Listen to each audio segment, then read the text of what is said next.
예. 대선 출마 선언문 국가 대수술을 단행하겠습니다. 안녕하십니까. 최대중입니다. 저는 내년 2022년 3월 20대 대한민국 대통령 선거에 출마하기로 결심하고 오늘 저의 의지를 국민 여러분께 밝히고자 합니다. 대한민국 대통령은 국가 원수로서 국가의 독립, 국토의 보존과 국민의 생명과 재산을 보호하는 것을 제1의 사명으로 합니다. 그러나 현 문재인 대통령 치하에서 국가안보는 망국을 걱정해야 할 지경이고 국민의 생명은 보호받지 못하고 국민의 재산은 사방에서 위협받고 있습니다. 저는 문재인 대통령이 자신의 본분을 다하지 못해 국민들로 하여금 커다란 고통을 당하게 하는 참혹한 현실을 그대로 두고 볼 수 없었습니다. 그래서 제가 이번 대선에 나서는 것이고 절대로 패배해서는 안 되는 선거이기에 제가 임하는 이번 대선은 전쟁 바로 그것입니다. 대한민국이 중병에 걸렸습니다. 이대로 가다가는 더 이상 소생 가능성이 없을지 모릅니다. 하루라도 빨리 대한민국이 앓고 있는 심각한 경제자유의 억압, 위중한 국가안보, 과도한 세금과 준조세들, 나날이 비대해지는 공공부문, 맹목적 평등주의에 형도된 교육 등 이런 중병들을 치료하지 않으면 안 됩니다. 썩은 고름과 암덩어리를 몸에 지니고 살 수는 없습니다. 썩은 고름은 짜내버려야 하고 생명을 좀먹는 암덩어리는 잘라내버려야 합니다. 저는 문재인 정권 4년간 대한민국이 사망에 이를 만큼 악화되어버린 국가 중병을 치료하기 위해 국가 대수술을 단행하고자 합니다. 생명을 살려내고 치유와 회복의 시간을 앞당기기 위해 위기에 처한 정책 영역에 대한 대수술을 정교하면서도 단호하게 단행하여 대한민국을 다시 살려내겠습니다. 문재인 정권은 완전하게 종식되어야 합니다. 문재인 대통령과 문재인 정권의 핵심 주사파 부패 운동권 인사들을 우리 정치계에서 퇴출시키고 그들의 유산은 이제 사라져야 합니다. 문재인 정권을 완전하게 종식해서 문재인 세력으로 대표되는 사회주의 이념 세력, 종북 주사파 운동권 정치 세력, 부정부패 세력들을 이 땅에서 일소하겠습니다. 문재인 정권을 교체한 후에 모든 혜택은 새로운 대통령과 집권 세력이 아니라 주권자인 국민에게 모두 100% 돌아가야 함을 말씀드립니다. 정권 교체와 새 집권 세력의 등장으로 발생하는 모든 경제적, 사회적, 정치적 이득과 혜택이 반드시 힘들고 지친 국민 여러분에게 모두 돌아갈 수 있도록 노력할 것입니다. 새로운 집권 세력에 참여하는 어느 누구도 대통령 임기가 끝난 후 재산이 늘어서는 안 된다는 것이 제 소신입니다. 다시 한번 말씀드리지만 새로운 대통령이 국가를 경영하고 통치에 맺어낸 열매는 100% 국민 여러분에게로 돌아가야 할 것입니다. 저는 그렇게 만들 것입니다. 지난 2016년 말 2017년 초 대통령 탄핵 사태는 완전한 기만 그 자체였습니다. 거짓의 광풍이 촛불 사이로 불어닥쳤고 이는 우리 언론, 국회, 검찰과 특검, 헌법재판소와 사법부를 완전히 망가뜨렸습니다. 그야말로 국가 붕괴 사태였습니다. 이제 4년이 넘은 이 시점에서 우리는 당시 대통령 탄핵 사태가 완전한 기만과 사기에 간 것이었음을 알게 되었습니다. 당시 속았던 수많은 국민들께서는 이제는 진실을 제대로 알아야 하고 그 잘못을 인정해야 합니다. 그럼으로써 국가 붕괴 사태였던 탄핵 사태를 반드시 바로잡아야 합니다. 2017년 탄핵 사태를 바로잡지 않고서는 우리 대한민국의 역사 발전은 불가능하다는 것이 저의 확고한 소신입니다. 대한민국 대통령에게서 가장 중요한 것은 무엇입니까? 저는 대통령은 무엇보다 자유와 풍요를 핵심 원리로 하는 정치 경제 사상을 확고하게 지니고 있는 것이 가장 중요하다고 생각합니다. 대통령과 집권 세력이 지니고 있는 사상이 그대로 국가의 정책 방향에 투영되는 것이므로 그러하다 하겠습니다. 다음으로 중요한 것은 그 사상을 좋은 정책으로 실현시킬 수 있는 강력한 의지와 행동력입니다. 강한 의지, 불타는 투혼, 강력한 행동력이 없다면 아무리 훌륭한 사상도 우리 현실에서 실현시킬 수는 없는 것입니다. 또 다음으로 대통령은 국가 정책 분야에 대한 광범위한 총론적 지식을 갖추고 있어야 합니다. 특히나 고도화된 산업 지식사회에서 대통령의 지적 소양은 매우 중요합니다. 특히 과학기술에 대한 기본 지식과 논리에 대한 소양을 현대 고도화된 산업과학기술문명 시대에 필수적이라고 하겠습니다. 그간 문재인 대통령을 필두로 국가 지도자들 중 일부가 사회의 폐망을 초래할 수밖에 없는 화석화된 사회주의, 평등주의, 좌파 이념과 사상에 매몰되고 과학기술에 대한 지식이 너무나 미비했던 탓에 우리 대한민국을 퇴보시키고 발전을 가로막는 일들이 있었습니다. 그래서 대통령의 지적 역량과 지식 소양은 매우 중요합니다. 요약하면 대한민국 대통령이 갖춰야 할 세 가지 요소는 자유와 풍요를 핵심 원리로 하는 정치경제 사상, 그리고 이를 정책으로 구현할 강한 의지와 실행력, 그리고 빈파적 지성 역량과 지식 소양이 되겠습니다. 감히 말씀드리건대 저 최대집은 이 세 가지 점이 이미 준비되어 있는 사람입니다. 거듭 말씀드리건대 이번 대선에서 문재인 정권은 반드시 참패하고 정권은 교체될 것입니다. 그런데 누가 교체된 정권을 떠맡을 것인가 하는 문제가 중요합니다. 저는 철저한 자유민주주의자로서 정권 교체의 주역이 되어 사회주의 이념 세력과 종북 주사파 부패 운동권 세력들과의 전쟁에서 반드시 승리할 것입니다. 그래서 대한민국 정치가 대한민국 건국을 긍정하고 자유민주주의에 대한 확고한 신념을 지닌 세력들 간의 선의의 경쟁의장이 되도록 만들겠습니다. 이번 대선 이후에 차기 정권이 담당할 가장 시급하고 중요한 국가적 과제는 코로나19 극복입니다. 향후 수년간 완전 종식이 불가능할 코로나19에 대한 우리의 목표는 코로나19를 통제 가능한 수준으로 관리하면서 우리 사회의 경제적 활동을 포함한 필수적 활동들을 정상화시키는 것이어야 합니다. 이 목표는 철저하게 의학과 과학에 근거해야 하는 한편으로 국민의 기본권 또한 보장해야 하는 것으로 매우 정교한 방역대책, 치료대책에 의해 달성이 가능합니다. 저는 최근에 대한의사협회 회장으로서 코로나19 국가 비상사태의 중심에 서서 이 문제의 가장 효과적인 대응을 위해 적실한 정책 대안들을 거듭해서 내놓은 바 있습니다.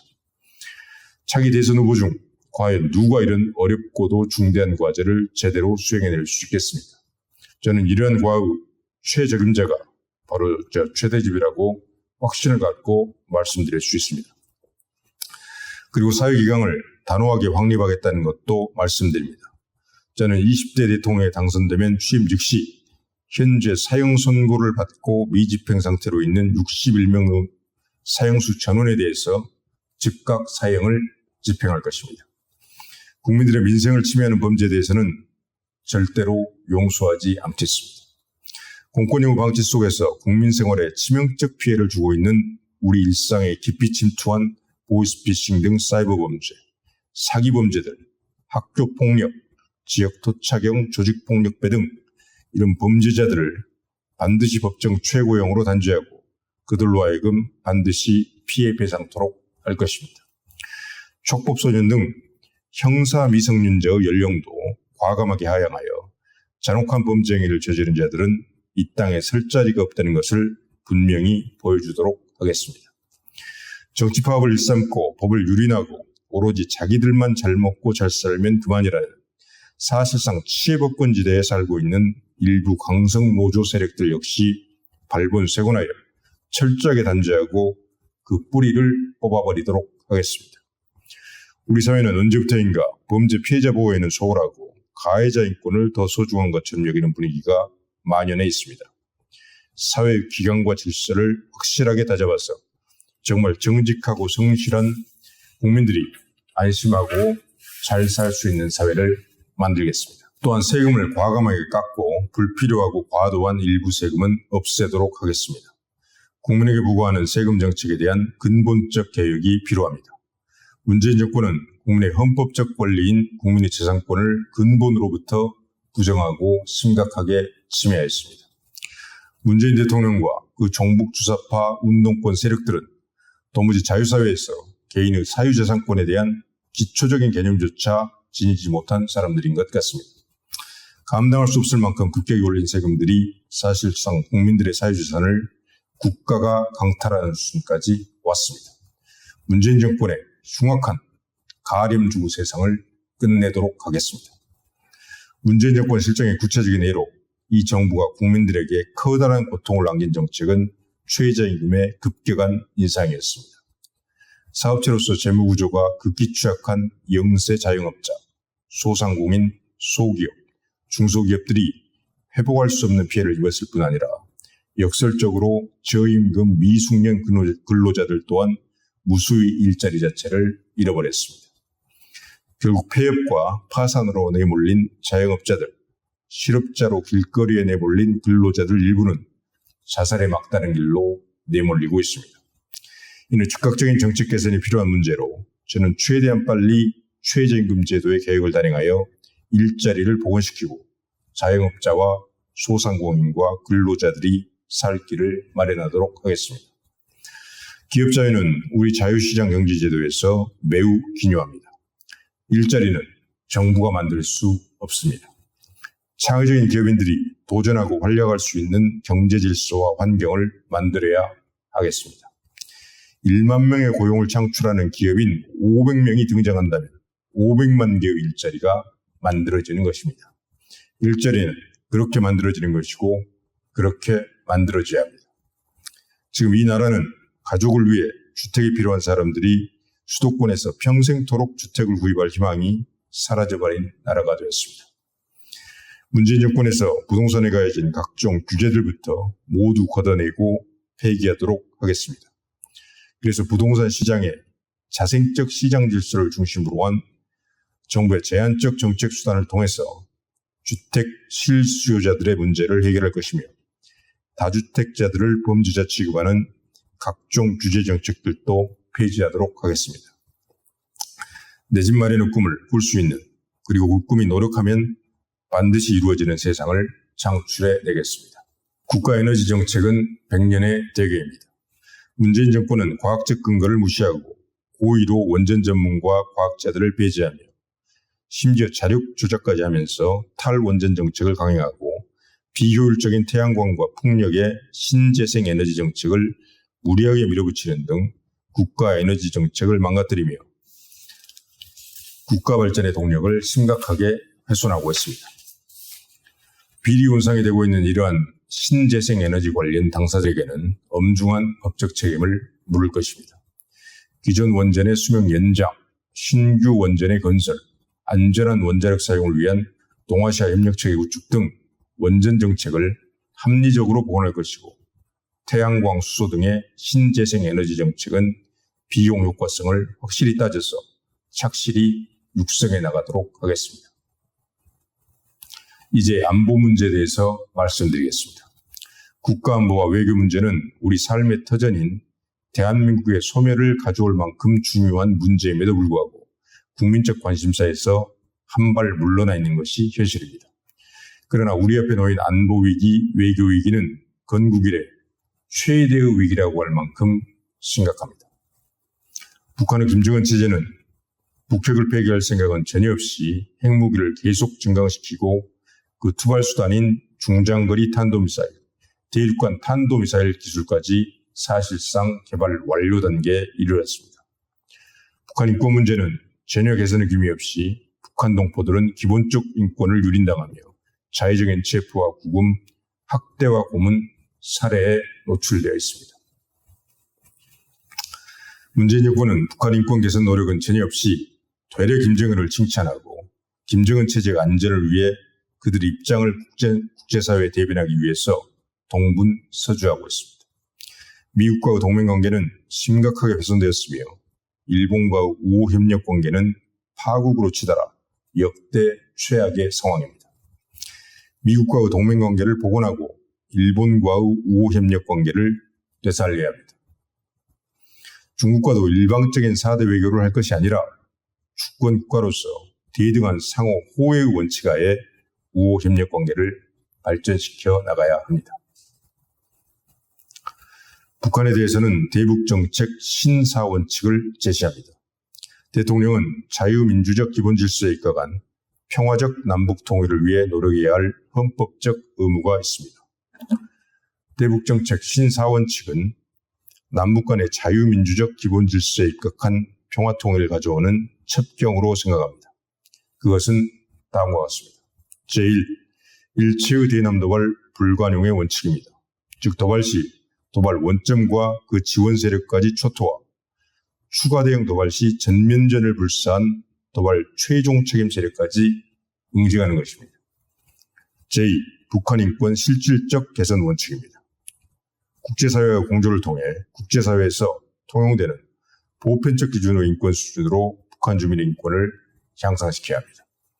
제3. 북핵과 대량 살상 무기 폐기의 원칙입니다. 그리고 제4. 북한 체제 내부 사태에 대한 일체의 불간섭 원칙입니다. 불간섭의 핵심은 대북 인도적 지원을 포함한 일체의 지원과 일체의 교류 협력을 중단하는 것입니다. 마지막으로 공공개혁 문제를 말씀드리겠습니다. 공무원은 국가기능상 꼭 필요한 존재이지만 필요 최소한의 원칙을 준수해야 합니다. 공무원은 국민의 혈세로 평생 보수를 주어야 하고 그 역할의 본성은 규제입니다.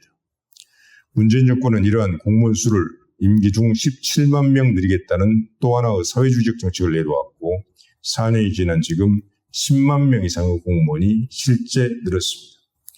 공무원이나 다름없는 공기업과 공공기관의 직원도 문재인 정부 4년간 10만 명 넘게 늘어났습니다. 전체 공무원의 숫자가 120만 명에 달합니다. 또한 공무원이나 다름없는 공공기관과 공기업 직원 수도 40만 명을 넘어서 있습니다. 공무원의 수를 대폭 줄여서 이들로 말미암아 행해지는 규제를 과감하게 줄여야 하겠습니다. 필수적인 것을 제외한 다수의 공공기관과 공기업은 없애거나 민영화시켜야 하겠습니다. 필수적 공기업 역시 방만하고 나태한 경영으로 국민 세금을 축내지 않도록 민간 기업들처럼 경쟁 시스템을 도입해 자립 가능한 경영 상태를 만들겠습니다. 관존 민비 오랜 학습, 국민을 노비 취급하고 군림하려는 일선 말단 공무원부터 최고의 공무원들까지 이제부터 공무원은 더 이상 국민을 노비와 무지렁이 취급을 해서는 안 되며 민생 향상을 위해 헌신봉사하는 직군으로 거듭나도록 해야 합니다.